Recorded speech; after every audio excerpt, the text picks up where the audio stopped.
மக்கள் அனைவருக்கும் வணக்கம். ஒரு பொதுவான விஷயம் என்னால இந்த நாட்டிலிருந்து வெளியே போனவங்க இல்ல இந்த நாட்டில் இருக்கக்கூடிய நபர்கள் பொதுவா என்ன சொல்றாங்க அப்படின்னா, உலகம் முழுவதும் இருக்கக்கூடிய மார்க்கெட் எல்லாமே ரொம்பவும் டவுனா இருக்கு. அது ரொம்ப முக்கியமாக ட்ரம்ப் அவர்கள் வந்ததுக்கு அப்புறம் இருக்கக்கூடிய பிரச்சனைகள் அது எதனால ஆகுது? எதனால நல்ல நிலைமைக்கு போகணும்னு நினைச்சோம். ஆனா ரொம்பவுமே அடி வாங்குற மாதிரி இருக்குது.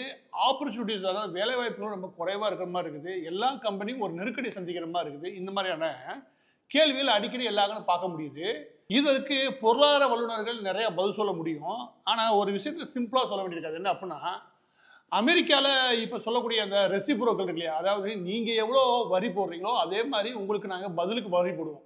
அதன் மூலமாக அவர் சொல்லக்கூடியது ட்ரம்ப் சொல்லக்கூடியது ஒரு சின்ன விஷயம் தான். அது என்ன அப்படின்னா, ஒருவேளை இந்தியா இங்கே ஏற்றுமதி பண்றது 25,000 கோடினா, எடுத்துக்காட்டுக்கு 25,000 கோடினா, நாங்க வெறும் 22,000 கோடி தான் ஏற்றுமதி பண்றோமா, மீதம் ஒரு 3,000 கோடி இருக்குல்ல, அந்த டெபிசிட்டை பொறுத்த வரைக்கும் 3,000 கோடி அந்த பற்றாக்குறை இருக்குல்ல, அதுக்கு தகுந்தாப்புல நாங்க வரிகளை ஏத்துவோன்றாங்க. அதோட சேர்த்து எந்தெந்த பொருட்களுக்கு நீங்க வரி போடுறீங்களோ அதையும் கவனிப்போன்றாங்க. இதெல்லாம் மேலோட்டமா பார்க்கும்போது அப்பா சரியான விஷயம்ப்பா அப்படின்னு அமெரிக்காவில் வரக்கூடிய பெரும்பாலான பேர் பேசுறதை நான் பார்த்தது உண்டு. ஆனா அமெரிக்காவுடைய குணம் என்ன, யுஎஸ் உடைய வரலாறு என்ன, அது எப்படி தன்னுடைய பிராண்ட் தன்னுடைய நாட்டினுடைய பிராண்டெல்லாம் எப்படி விரிவுபடுத்தியிருக்கு உலகம் முழுவதும், இதையெல்லாம் சரியா புரியாதவங்க இது நியாயம் சொல்ற மாதிரி தெரியும். நான் அப்படி கிடையாது. ரொம்ப எளிமையான ஒரு விஷயம் சொல்றீங்க. இது புரிஞ்சுக்கிறதுக்காக இது முக்கியமான விஷயம். அப்பதான் உங்களை மார்க்கெட்டை பொருளாதார வல்லுநர் என்ன சொல்றான்றதை உங்களால் படிக்க முடியும். நான் ஒரு எளிமையான விஷயத்தை சொல்ல விட்டாது. என்ன பண்ணா, இப்போ நான் போட்டிருக்க சட்டை ஏதோ ஒரு சட்டை போட்டிருக்கீங்க, இல்லை பேண்ட் போட்டிருக்கீங்க, ஜீன்ஸ் பேண்ட் வச்சு லிவிஸோ இல்லை நீங்கள் போடக்கூடிய ஷூ இருக்குல்லையா, அது நைக்கோ ஏதோ ஒரு பிராண்ட், இந்த மாதிரி பிராண்ட் இருக்குல்லையா, இது மீது ஒரு 20% இல்லை 18% வரி இந்தியா போடுதுன்னா பதிலுக்கு நாங்களும் போடுவோம்னு நான் வச்சுக்கிறேன். அந்த மாதிரி போட முடியாது. ஏன் அப்படின்னா, இங்கே அந்த மாதிரி பிராண்ட் இருக்குல்லையா, அதாவது அமெரிக்கனுடைய பிராண்ட் இருக்குல்லையா, ஆப்பிள் ஆரம்பிச்சு மைக்ரோசாஃப்டில் தொட்டு நீங்கள் டெக்னாலஜி ஆகட்டும், இல்லாட்டி மார்க்கெட்டை பிடிக்க வால்மார்ட் போன்ற நிறுவனங்கள் ஆகட்டும், அமேசான் ஆகட்டும், பிற சர்வீஸ் ஆகட்டும், கிளாக் மார்க்கெட் ஆகட்டும், இதில் எல்லா இதுலையும் அமெரிக்க நிறுவனங்கள் இருக்காங்க இல்லையா, இவங்க பதிலுக்கு போடுறாங்கன்னா இவங்க யாரும் பெரிய இவங்க பிஸ்னஸ் பண்ணல. ஆனால் அங்கேருந்து இங்கே பிஸ்னஸ் பண்ணுறவங்க எண்ணிக்கை அதிகம். இது இவங்க கூட்டான்னு வச்சுக்கவே. இன்னைக்கு ஒரு வேளை எடுத்துக்காட்டு சொல்கிறேன், முதல் சொன்னேன் இல்லையா, ஒரு பிராண்டு அமெரிக்கன் பிராண்டை இங்கே நம்ம விலை கூட இருக்குன்றதுக்காண்டி அவங்களும் கூட்டானா, அதனால அங்கே இந்த பெரிய பிராண்டு போய் சேரல. இங்கே இருக்கிற பிராண்டுடைய அந்த அவுட்லெட் இருக்குல்லையா, அதனுடைய எண்ணிக்கை குறைய ஆரம்பிக்கும். இது குறையிறதுன்றது பிரச்சனை அமெரிக்காவுக்கு இங்கே கிடையாது.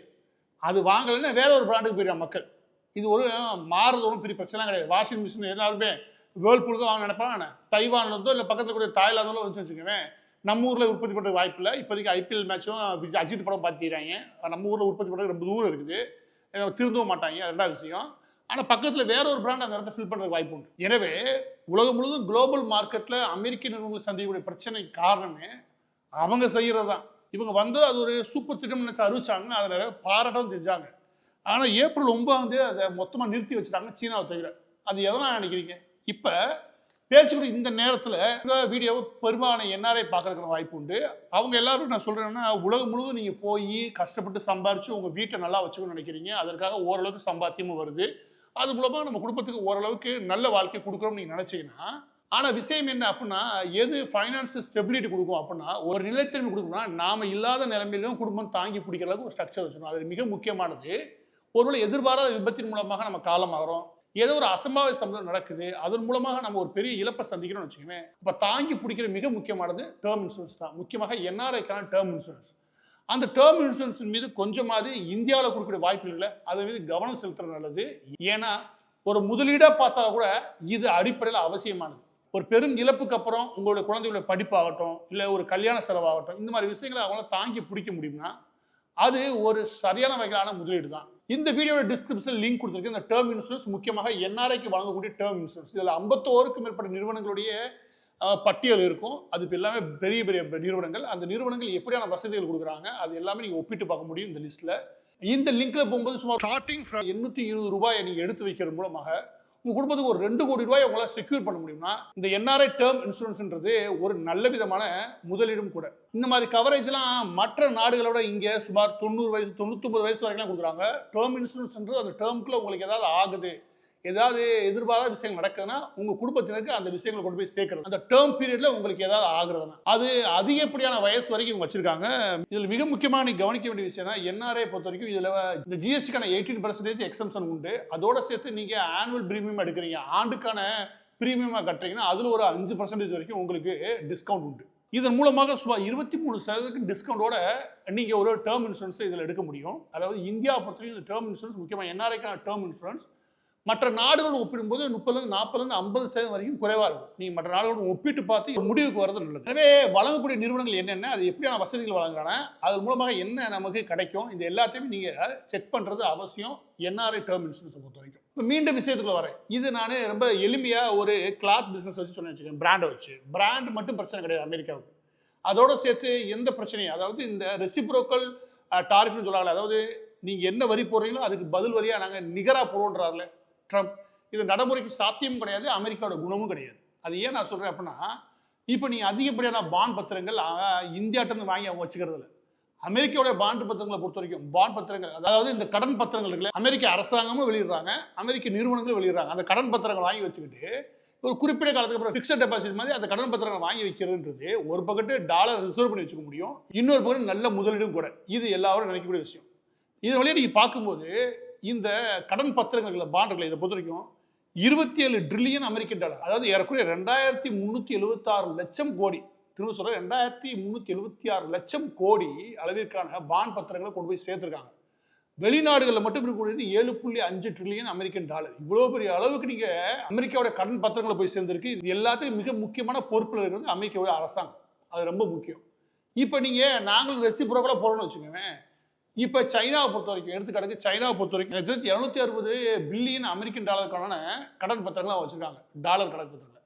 இது எல்லாத்தையும் அவங்க கொஞ்சம் குறைக்க ஆரம்பிச்சா வச்சுக்கோங்க, இது எல்லாமே திரும்ப உங்கள்கிட்ட தான் வரும். அது திரும்ப லிக்விட் பண்ணுறது இல்லையா, அது ஒரு பெரிய தலைவலி. அமெரிக்கா அதை செய்யவே முடியாது. ஏன்னா எல்லா பக்கத்துமே கரன்சியை பொறுத்த வரைக்கும், இந்த வேர்ல்டு ட்ரேடை பொறுத்த வரைக்கும் எல்லா பேரும் ஓரளவுக்கு அமெரிக்க டாலர் தான் நம்புறாங்க, அமெரிக்க டாலர் தான் ரிசர்வ் வச்சுக்கிறாங்க. இப்போ ஒரு நிலையில்லா தன்மை 2 நாடுகளுக்கு இல்லை மற்ற நாடுகளே உருவாக்குறீங்கன்னு வச்சுக்கோங்க, அந்த ஈர்ப்பை குறைக்கிறதுக்கான முயற்சியில் எல்லா நாடுகளும் ஈடுபட்டா அதை எதிர்கொள்ள வேண்டியது அந்த நாட்டோடைய முக்கியமான கடமையாக மாறுது. ஒரு பக்கத்து இன்ஃப்ளேஷன் மாறுது, இன்னொரு பக்கத்து பிராண்டுக்கு பிரச்சனை வருது. அதோட ரொம்ப முக்கியம், இவங்களுடைய பாண்ட் பத்திரம் நம்பிக்கை வீழ்ச்சி அடையும். இதுதான் மார்க்கெட்டை உலகம் முழுவதும் ஆட்டம் காண வைக்கிறதுக்கு மிக முக்கியமான காரணம். ஆனால் இது ரொம்ப நாள் நீடிக்காது. இதை சொல்றதுக்காக இந்த வீடியோ போட, இது ரொம்ப நாள் நீடிக்காது. ஏப்ரல் 9 அவங்க அது மொத்தத்தையுமே நிப்பாட்டி வச்சுட்டாங்க, சைனாவை தவிர. இதை அவங்களால எடுத்து கொண்டு போக முடியாது.